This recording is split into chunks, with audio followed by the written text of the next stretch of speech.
yung sinusunod ko ng linisan, kinakaliskisan ko po. Hindi ko pinakaliskisan to kanina doon sa pinagbilhan namin kasi tatanghaliin kong hihintayin ko pang kaliskisan para putol-putulin. Sabi ko kay nanay, doon sa pinagbilhan ko guys. Sabi ko ako na lang yung maglilinis kasi nag-aapura kami.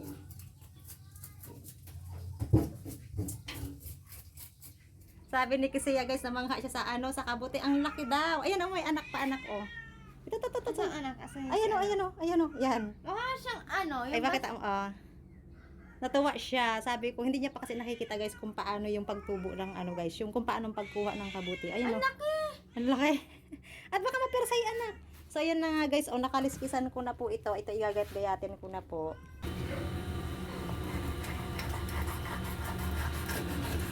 gagawin mo sa isda. Perito at saka sinigang.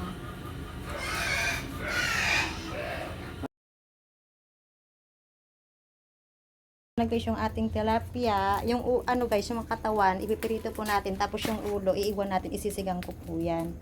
Ayan, nagpapainit na po tayo ng mantika.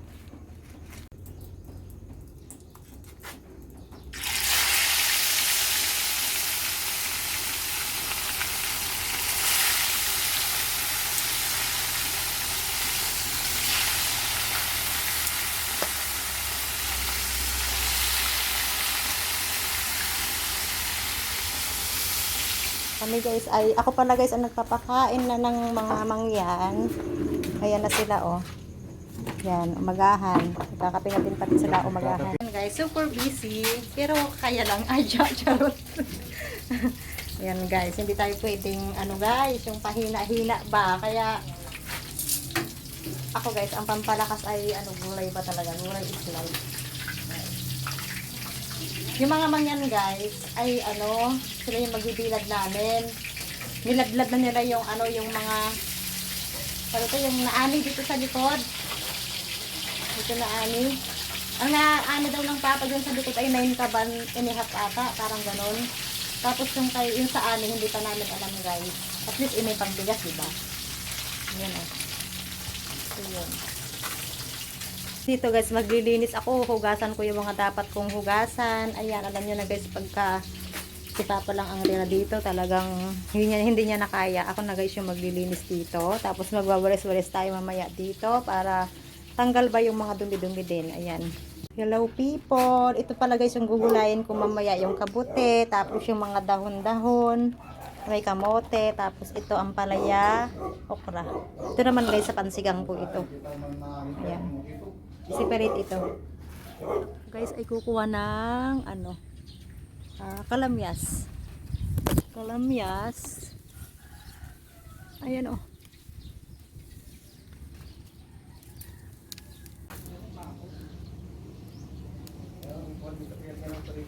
Madali nga lang daw di pa sa kailangan daw sa ilang kay.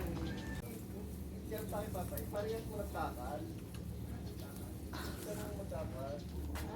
Ayan guys, gagamit po tayo ng kalamyas pang-asim. At ito na guys yung ating mga ricado, ready na po at tayo po ay magsisimula na magluto. Igigisa ko guys itong mga ito para mas malasa siya. Igigisa ko yung mga ricado, luya saka sibuyas. Mas malasa siya guys pag igigisa yung ricado. Kumain ka ng tinirito na dyan.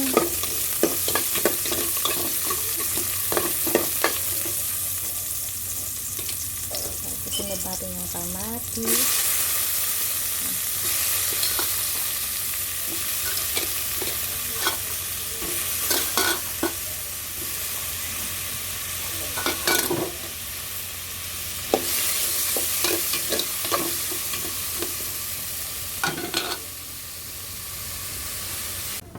Ayan na guys. Oh, amoy maasim. Ayun siya oh.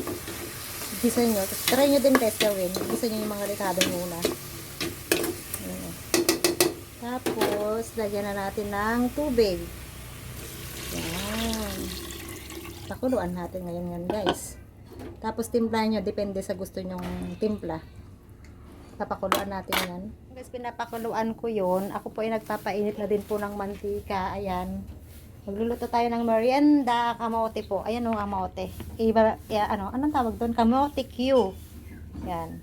Pirito natin. Tapos lagyan din ng asukal para may merienda tayo. Ayan guys, may katulong ako sa pagluluto. Dumating pala sila silang mag-asawa pala. Ang meron din daw po silang patarawa, magpapaarado daw po sila dyan. Kaso, hindi po pala natuloy. Ayan, dahil hindi po dumating yung mga tauhan na mga mangyan. Ayan, bukas na lang daw. Pero hindi na po siya uuwi. Maghapon na po kami dito. At ito na nga pala guys, yung aking nilulutong sinigang na ulo ng tilapia. Ayan guys, hindi ko na po napakita sa inyo ng kompleto. Nilagay ko na po dyan yung mga dahon-dahon at tinimplahan ko na po sa dyan guys. Ayan guys, oh. Ang sarap niya guys. At saka amoy maasim, amoy kalamyas. Ayan, masarap talaga siya guys kapag ginigisa muna yung mga rika-rikado, mas malasya siya guys. So, ayan guys, oh, yun po yung merienda namin. Ayan guys, ngiting wagi kasi nakatapos na tayo ng pagluluto at pwede na po tayong magmerienda kasi tapos na ding maluto nila yung kamote Q, may meriendahin na po tayo. Masarap yung kamote na yan guys. Nabili po yan ng papa doon sa kamag-anak din po nila. 30 pesos po ang kilo. Ayan, nakamura-mura po dahil kapag po binili yan sa palengke ay umaabot po ang presyo ng 60 to 70 ang kilo. So, yan guys, nakamura po kami. So, balak po namin ni Lani ay magpapabili pa po para po mayroon po kaming mailaga-laga or mamerienda naman po. Ayan. Mas mura po kasi guys kapag bibilhin talaga doon sa pinakamay-ari, doon sa mga nagha-harvest. So, yan, kain po tayo. Ang sarap yan, kamote Q. Favorite ko yan guys. At saka healthy pa, syempre. Yan guys, upo-upo muna tayo dahil po pagdating mamaya po ng mga 11:30 ay magpiprepare na po kami ng mga pagkain po ng aming magtatrabaho. So yun, harvester pala guys, napansin ko ay nakapark na po doon sa tabing karsada. So ibig sabihin guys, tapos na po yung pag-harvest po doon sa likod. So ayan guys, kumakain lang po kami ng merienda, yung kamote Q. Kasi inaapura na namin kasi mamaya magpiprepare na po kami. Napakabilis po ng oras guys. Kani-kanina lang nagpamerinda kami ng ng mga mangyan, tapos mamaya magpapakain na naman po kami. So, di bali po yung aming nakuhang magtatrabaho, 2 po kay Papa at 2 po din po sa amin para po sa pagbibilad po ng naaning palay. So, hindi ko na po para guys napakita yung pag-aani doon sa likod, yung kay Papa lamang po. So, ayan guys, kapag po, ang pagbibilad po kasi ng palay guys ay inaabot lang po yan ng 2 days. Depende po yan sa panahon. So, ayan guys, sabi nga namin, sana maganda po yung panahon para po 2 days lang. Pagka po umulan yan at hindi maganda ang panahon guys, ay aabutin ng 3 days. So, ayan ganun po. So, ito na nga guys, ang aking sinasabi. Dahil 11:30 na pong mahigit, kami po ay magpiprepare na po ng pagkain ng aming mga kaibigang mangyan. Ayan guys, hi daw po sa inyong lahat. Ay, nakakatawa naman po kasi marunong silang makisama, cool lang sila. So, yan, tuwang-tuwa sila guys. So, kapag nagbablog din naman ako, din po sila, hi din po sila. Game na game din po sila. So, yan guys, yung mga mangyan po na yan guys ay yan po yung aming magbibilad. So, ayan guys, galing po sila ng tribe ng Binlawan dito po sa Santa Cruz. Tinatanong ko guys kung saan po yung tribe na yun. Malayo daw po yung tribe na yun. Galing pa po sila ng bundok. Kaya naman po guys, kapag nagpapakain po kami, ayan, pinapasulit na din po namin guys ng pagkain na binibigay sa kanila. Kumbaga guys, kawawa din yung mga mangyan na yan guys kasi bumababa pa sila dito sa patag pag ganyan pong may patarabaho para po kumita sila para din po meron din silang maiuwing pagkain sa kanilang pamilya din po. So, ito pala guys, ay ngayon ko pa lamang po lulutuin. Ayan, na late na. Inuna lang po namin talaga guys yung uulamin ng mga magtatrabaho. Diba guys na maliit na po kami sa pagkain. Okay lang yan. Kasi nga, mas mabigat po kasi yung trabaho ng aming magtatrabaho. Kaya po yun talaga yung inuuna namin. So ayan guys, magbuburidibod po ako. Alam niyo po ba yung sa buridibod? Yung sa Ilocano po, Ilocano dish. Yun guys. Mayroon po tayong kamote, mayroon tayong ampalaya, may okra, mayroong, ayan, napasama lang po talaga yung yung kabuti, tapos may saluyot, ano pa ba yung isa, dahon ng ampalaya, at saka ng malunggay. So, ayan pala guys sila naguhugas na siya. Kanya-kanya po kami ng ginagawa dyan para po makatapos kami. Tapos, namitas pala guys ako dyan ng suha para pangkain-kain namin ni Lani. Para panlaban na din po yan guys sa mga sipon-sipon, sa makakate ang lalamunan na nakagaya ko. Ayan, kagagaling ko lang po sa ganun pong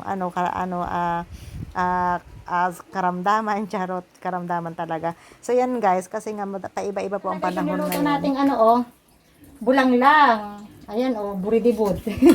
Buridibod na mayroong sari-saring gulay. Ayan. Tayo maghahain na tayo, kakain na. Kain pe, muna. Kakain Ay, muna tapos pe. na po, te. Tapos na po. Lan, mapait-pait. Gawa ng ampalaya. Ay, okay yan. Pero gusto ko na mapait-pait. Gusto ko sili. Ang hanggan. Sarap. Sobrang sarap. Bawang sili Ang hang. For the sili, ang mga Ayan guys, Oh. Yan. Mainit. Mainit yan. Nagtapay. May nagtapayan. Sabi ko nga, ba't ako isang bulan na liwanang pa.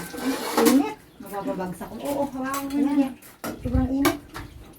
Kaya ang mga kamay natin, haragan na. Haragan. Dami ginagawa. Ano pe? Ba? Haragan. Nangingimay na natin ang kamay ko. Ay, ako nga pero laban lang. Ganun talaga. Hindi pwedeng mag-inarte tayo. Kaya. Hindi ka nga ikaw pumunta, hindi kita nakantindi. Maghapon nakatayo sa tindahan, ang kapatid ko ay sakit ha. Ayos lang Kaya yun. ako yung dalawang mag-asawa, hindi ko na naintindi. Naga... Hindi ako nilalamig yung isa. Napadaan guys si Marife. Para ka ba sa langit? Lapo. Ayan o. Ayan. Napadaan lang po siya dito. Pero may lakad sila. Ayan. Mga busy din po sila. Mamimili ng para na naman sa ice cream. Oo, Kain tayo bili ng natin. suha, guys. Kain tayo guys. Nakapagluto na kami. Sarap ng gulay guys. Ayan guys. Usok-usok pa. So yan. Ito yung, may tira pang Yan. Tapos yung piniritong tilapia. Partner. Tapos may bagoong sili. Kain tayo. Pe. Kain tayo mga people. Yung mga boys parang nabisi ata. Mon! Papa! Sarap? Nan?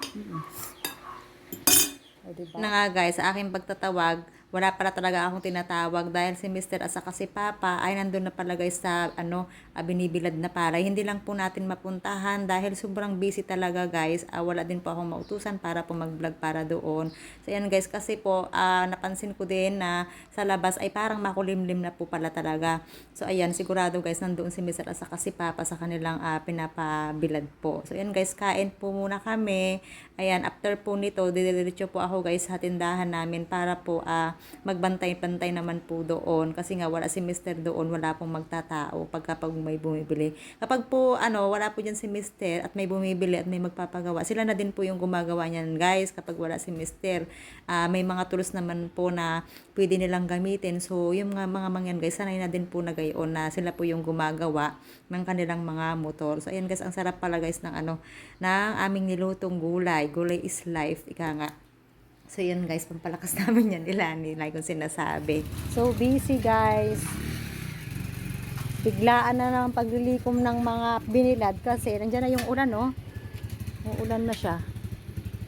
Ayan. So ito, ayan na nga guys, may mangyan po na siya na po yung kumuha ng tools, pinapasok ko siya na lang yung kukuha ng tools na kailangan niya na paggawa ng kanyang motor. Bantay for today's vlog, charot. Ayan. Si kaibigan nanghiram ng pambaklas siya nang gagawa siguro ng kanyang Sila Mr. guys, super busy. Hindi na po sila nakakain ng tanghalian kasi nga biglang kumulimlim guys ang panahon. Yun. May sira ka? Babaklasin mo laang. Higpitan yung kabina. Doon kami guys sa dulo nagpapabilad. Hindi ko mapuntahan kasi busy. So ayan na nga guys, umaambon na. Naku, sana hindi naabutan yung mga bilad guys. Hindi ko na ito napuntahan para ma-vlog ba. Dahil guys, napakahaba na naman po ng ating vlog na po ito, ay bukas ko na lang po idudugtong yung karugtong po ng vlog na ito. Maraming salamat po sa inyong panonood. Ayan po, masama na po yung panahon. Uulan na po talaga ito. Ingat po tayong lahat.